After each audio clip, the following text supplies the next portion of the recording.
Reels वाली बहू।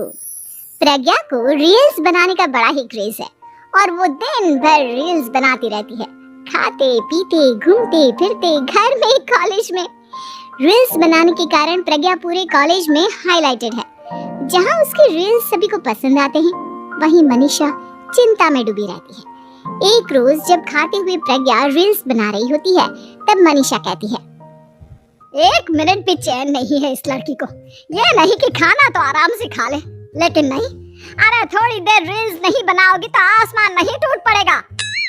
अरे मम्मी, इसी को तो कहते हैं डिटर्मिनेशन। तुम नहीं समझोगी ये सब। भगवान, इस लड़की को सद्बुद्धि दे। जब देखो तब टेढ़ा बाका मुंह बनाती रहती है।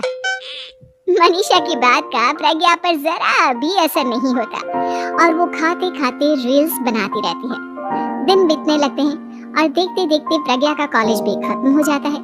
आए दिन कोई ना कोई मनीषा को प्रज्ञा की शादी करवाने का सुझाव दे जाता है। सब ठीक ही कहते हैं, प्रज्ञा की शादी कर देनी चाहिए। अपने घर के काम काज में व्यस्त हो जाएगी तो खुद ही ये रील्स और नाच गाना बंद हो जाएगा। मनीषा और प्रेम प्रज्ञा के लिए एक अच्छा लड़का ढूंढने लगते हैं और तभी विकी का रिश्ता प्रज्ञा के लिए आता है, जिसने प्रज्ञा को उसकी रील्स देखकर पसंद कर लिया था। अगले दिन विकी अपने माता पिता के साथ प्रज्ञा के घर पहुंच जाता है और प्रज्ञा साड़ी पहने हाथों में चाय की ट्रे लिए उनके सामने आती है। जब विकी को पसंद है तो हमें भी बहू पसंद है। बहन जी, आप बारात की तैयारी कीजिए। एक बार लड़का लड़की अकेले में बात कर ले तो अच्छा रहेगा। हाँ हाँ, क्यों नहीं। मनीषा विकी को प्रज्ञा के कमरे में भेजती है, जहाँ प्रज्ञा पहले से ही रील्स बना रही होती है। तभी विकी कहता है, आ गए आपके साजन जी।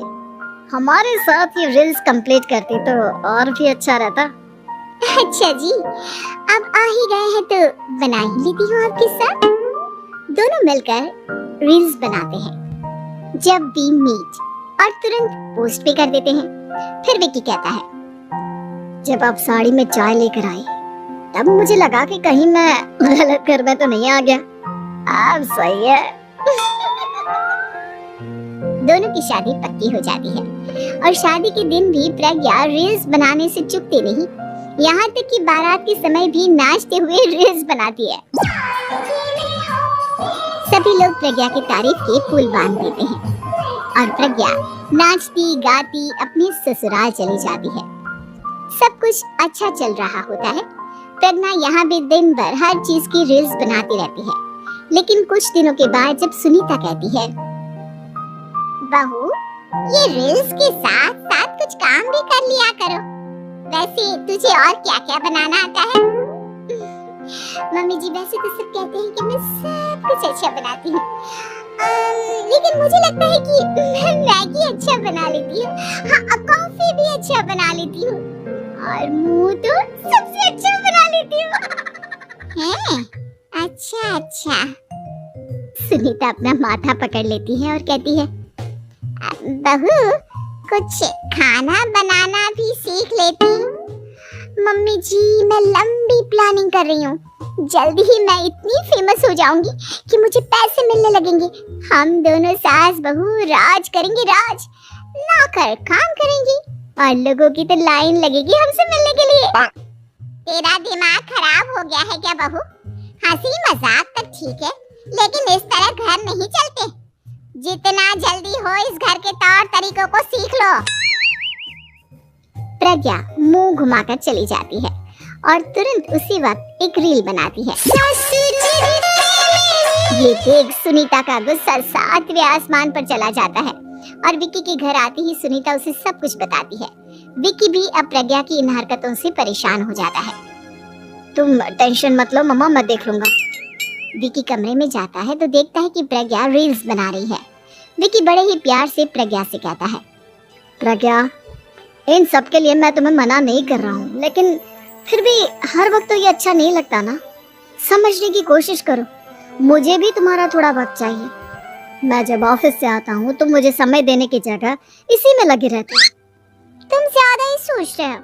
तुम भी मेरे साथ रील्स बनाओ ना, तुम्हें भी बहुत अच्छा लगेगा। तुम्हें इज्जत से कोई बात समझ में नहीं आती क्या? दिमाग खराब हो गया है तुम्हारा इस चकाचौंध से। अगर तुमने अपना रवैया नहीं बदला तो मैं तुमसे दूर चला जाऊंगा। तुम ही रिश्ता लेकर आए थे, मुझे लड़कों की कमी नहीं थी और ना आज है। विकी दरवाजा पटककर चला जाता है। धीरे धीरे विकी प्रज्ञा से दूर होता जाता है। एक रोज मनीषा प्रज्ञा के ससुराल उससे मिलने जाती है। तब सुनीता उससे कहती है, बहन जी अब आई हैं तो कुछ दिन यहाँ रहकर जाइएगा, आप ही का घर है। हाँ मम्मी, बहुत दिन हो गए तुम्हारे साथ एक भी रील नहीं बनाई मैंने। प्रज्ञा तुरंत अपने फोन में रील्स ऑन कर लेती। ये सब मुझसे नहीं होता। तेरा ये भूत अभी तक नहीं उतरा क्या? बहन जी आप कुछ कहती नहीं क्या इसे? जब आप ही कुछ नहीं कर पाई तो मैं कर ही क्या सकती हूँ, सास तो वैसे ही बदनाम है। शाम को घर की लाइट चली जाती है और मनीषा प्रज्ञा से कहती है, मेरे घुटनों में बहुत दर्द हो रहा है, तू लाइट का कुछ इंतजाम करना बेटा। अच्छा कैंडल जला देती हूँ मम्मा। प्रज्ञा गाते हुए कैंडल जलाती है और खिड़की के पर्दे के पास रख देती है। मनीषा जिसे बहुत दर्द हो रहा है वो सो जाती है और प्रज्ञा हमेशा की तरह अपने रील्स में लग जाती है। उधर कैंडल की वजह से पर्दा आग पकड़ लेता है और मनीषा के कमरे में आग लग जाती है। बचाओ, कोई है बचाओ। सभी भागते हैं और विकी कमरे की आग बुझाने में लग जाता है, लेकिन तब तक मनीषा आधी जल चुकी थी। मनीषा की हालत देख प्रज्ञा रोने लगती है। विकी मनीषा को तुरंत हॉस्पिटल ले जाता है और उसे एडमिट कराता है। विकी प्रज्ञा से कहता है, देख लिया ना, तुम्हारे इस नाच गाने की वजह से आज तुम्हारी माँ की जान जाते जाते रह गई। अब पता नहीं तुम और क्या चाहती हो। उधर डॉक्टर कहते हैं, इनकी हालत बहुत नाजुक है, आधे से ज्यादा जल चुकी है। प्रज्ञा रोती हुई मंदिर में जाती है और भगवान के आगे जाकर कहती है, भगवान मेरी माँ को ठीक कर दो, मैं कसम खाती हूँ हाथ से ये रील्स बनाना छोड़ दूंगी, बस मुझे मेरी माँ वापस मिल जाए। 2 दिन बीत जाते हैं और मनीषा खतरे से बाहर आ जाती है। पेशेंट अब ठीक है, आप लोग उनसे मिल सकते हो। सब कोई मनीषा से मिलता है और प्रज्ञा सबके सामने अपना फोन तोड़ देती है। मुझे माफ कर दो मम्मा, मैंने तुम लोगों की बातों को नजरअंदाज किया।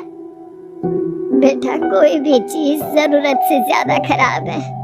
मैंने तुम्हें रील्स बनाने से कभी मना नहीं किया, लेकिन हर वक्त एक ही चीज तो सही नहीं है। मैं समझ गई हूँ मम्मा, आई एम सॉरी। प्रज्ञा उस दिन से रील्स बनाना छोड़ देती है और पूरी तरह से अपने घर में लग जाती है।